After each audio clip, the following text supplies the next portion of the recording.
Travaux et on est rendu au prochain bloc, c'est de l'opposition officielle et je cède la parole à Monsieur le député de Verchères pour une période d'environ 20 minutes.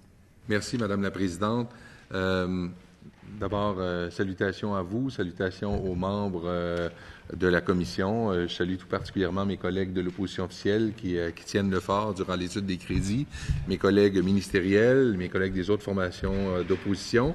Monsieur le ministre, salutations à vous, salutations aux gens, aux dévoués membres de la fonction publique qui, au niveau de l'éducation, se dévouent au quotidien pour le mieux-être de nos enfants. Alors, merci d'être des nôtres. Merci de l'importance que vous accordez à cette étude des crédits.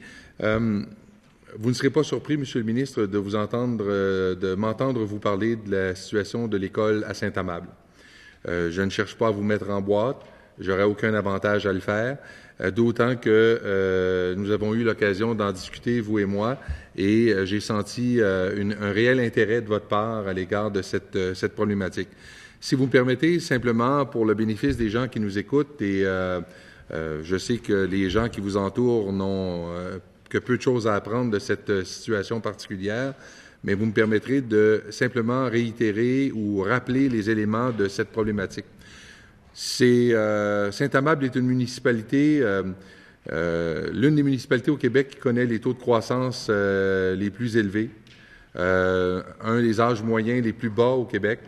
Et sur l'ensemble du territoire de la Commission scolaire des Patriotes, Saint-Amable est le seul territoire où on affiche un taux de défavorisation de 9, alors que le reste de la Commission scolaire des Patriotes a un taux de défavorisation relativement peu élevé. Donc, le besoin d'une nouvelle école à Saint-Amable se fait sentir depuis déjà plusieurs mois, voire plusieurs années. Une demande a été présentée en 2012 pour une nouvelle école et ce fut une surprise, pour ne pas dire un choc pour la commission scolaire, de se faire dire par les autorités du ministère que la demande n'était pas admissible. Alors, pourquoi la demande n'était-elle pas admissible compte tenu de la croissance accélérée de la population à Saint-Amable? Alors, on a eu la surprise d'apprendre, Monsieur le ministre, vous serez intéressé d'entendre cela, on a été surpris d'apprendre que on ne pouvait accéder à la demande d'une nouvelle école puisque, semble-t-il, il y avait suffisamment d'espace pour accueillir le surplus d'élèves. Alors, comment se fait-il qu'on était en mesure d'accueillir le surplus d'élèves? Mais là, on nous a expliqué que, compte tenu du fait qu'il y avait un bâtiment qui était une annexe d'une école déjà existante, le bâtiment en question s'appelait Le Boisé, mais c'était une annexe de l'école L'Envolée. Ce bâtiment-là, pour répondre aux besoins croissants de la population Saint-Amable, avait été agrandi. Agrandissant ce bâtiment, on en a fait une école. Or, pour pouvoir appliquer le ratio maître-élève d'un milieu défavorisé ou d'un milieu neuf, il faut que l'école figure dans la liste nationale des écoles en milieu défavorisé. Or, cette école, l'école L'Odyssée, n'existant pas, elle ne figure pas dans la liste des écoles en milieu défavorisé. Sauf que c'est le même bâtiment, situé au même endroit, desservant la même clientèle. C'est toujours une clientèle de niveau 9. Et c'était tellement vrai que ni la commission scolaire, ni le syndicat, il ne leur serait venu à l'idée d'appliquer un autre ratio maître-élève que le ratio applicable dans un milieu de niveau 9. Et ils ont continué, même s'ils n'étaient pas financés, ils ont continué à appliquer d'un commun accord le ratio maître-élève d'un niveau 9 pour l'école L'Odyssée. Alors, j'ai soumis cette problématique-là à la ministre Malavoie à l'époque. Et la ministre Malavoie m'a dit, la seule façon de s'en sortir, c'est qu'il y a une entente entre la commission scolaire et le syndicat pour appliquer le ratio maître-élève. Bien, j'ai dit, c'est ce qu'ils font déjà. Et d'ailleurs, ils vous ont déjà écrit une lettre conjointe. Une lettre conjointe du syndicat et de la commission scolaire disant, bien, la logique veut qu'on applique le ratio maître-élève d'un niveau 9 à l'école L'Odyssée, ce qu'on fait d'ailleurs depuis la construction de l'école. Nous étions sur le point de régler le problème avec la ministre Malavoie lorsque les élections sont survenues et qu'on a eu affaire à un changement de gouvernement, donc un changement de ministre. Alors, on a repris un peu le dossier à zéro.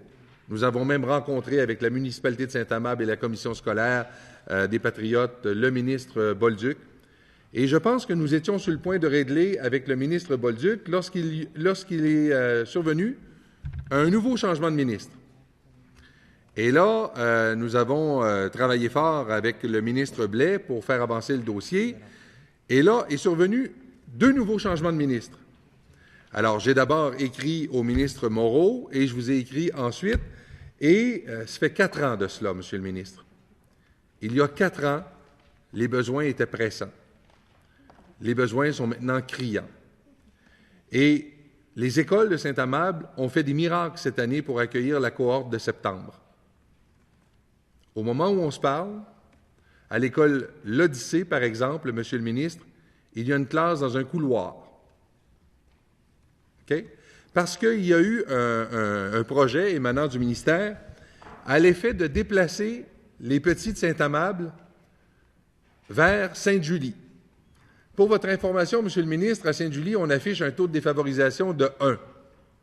Donc, peu importe de où on les transportait, c'était minimum 20 minutes matin et soir pour amener les enfants de Saint-Amable, niveau 9, à Sainte-Julie, niveau 1. Okay? Et là, dans certains cas, ça pouvait être même jusqu'à 1 heure, voire plus, de transport matin et soir pour amener les jeunes d'un milieu 9 à un milieu 1, donc des jeunes qui ont besoin de services spécialisés et qui n'auraient plus accès à ces services spécialisés. Alors, Monsieur le ministre, que les gens sur le terrain à Saint-Amable, les enseignants, les directeurs des 4 écoles de Saint-Amable et les gens de la communauté, ce qu'ils ont fait, c'est qu'ils ont dit non. On ne va pas envoyer les petits de Saint-Amable à Sainte-Julie, on va s'organiser. Et là, ils ont fait ces réaménagements, ils ont agrandi de l'intérieur à tout fin utile, ce qui fait que dans chacune des écoles de Saint-Amable, présentement, il y a plus de groupes que la capacité d'accueil de chacune de ces écoles. Et là, ils sont en train de faire la même affaire pour septembre 2016, parce que là, évidemment, n'ayant pas d'école, il faut accueillir la nouvelle cohorte. Et là, on va se retrouver dans une situation de surplus, de capacité maximale, et on n'est plus capable de faire quoi que ce soit pour la rentrée de 2017. Il faut une nouvelle école. Alors, c'est un cri du cœur, Monsieur le ministre.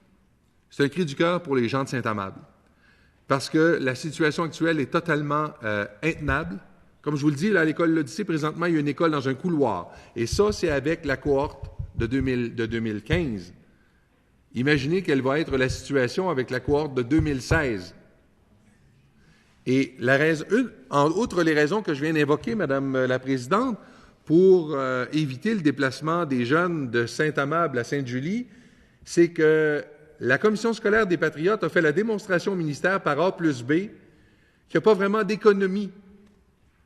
Parce que si c'était simplement des motifs d'économie là, pour éviter de construire une nouvelle école, il n'y a pas vraiment d'économie en transportant les élèves de Saint-Amable à Sainte-Julie, sans compter les inconvénients que ces enfants-là auraient à subir advenant le cas où on les déplaçait. Et c'est la raison pour laquelle la commission scolaire, les directions d'école, le personnel enseignant ont fait toutes ces contorsions pour accueillir la cohorte de 2015 et pour accueillir celle de 2016, mais là, vraiment, après 2016, ce ne sera plus possible de faire quoi que ce soit dans aucune des... Imaginez, Monsieur le ministre, en 2017, là, on va envoyer des élèves de maternelle à l'école secondaire François-Williams, parce qu'on n'est plus capable de les accueillir ailleurs. C'est ça la situation dans laquelle on se retrouve présentement à Saint-Amable. Alors, c'est un cri du cœur, Monsieur le ministre. Je sais que vous êtes présentement à évaluer les demandes de construction d'écoles. Je sais que cette demande est sur votre bureau, en fait sur les bureaux du ministère depuis 2012, et c'était déjà une situation pressante en 2012. C'est une situation dramatique maintenant, et ce le sera encore davantage en 2016. Pour la rentrée 2016, il faut donc régler pour la rentrée 2017. Donc, j'aimerais que vous simplement réagissiez. Là. Je ne m'attends pas à ce que vous me fassiez une annonce de construction d'école cet après-midi. D'ailleurs, je veux vous signaler que vendredi matin, avec la présidente de la commission scolaire, le maire de Saint-Amable, la commissaire scolaire et une conseillère municipale. On était sur le terrain à l'école l'Odyssée pour faire signer une pétition qui sera déposée ici à l'Assemblée nationale le 10 juin prochain. Et il faut aller faire un tour autour de l'école l'Odyssée le matin pour voir à quel point c'est le capharnaüm au niveau de la circulation. Tellement il y a d'élèves. Il y a 600 élèves dans cette école secondaire, de cette école primaire, qui n'est pas conçue pour accueillir tant d'élèves. Et là, les gens arrêtaient dans la rue, sortaient de leur véhicule pour venir signer la pétition. C'est véritablement devenu un enjeu pour les gens de Saint-Amable. Alors, je ne m'attends pas à une réponse de votre part, ou à une annonce, mais peut-être une réaction préliminaire, Monsieur le ministre. Merci, Monsieur le député de Verchères. Alors, je ne sais pas si vous avez...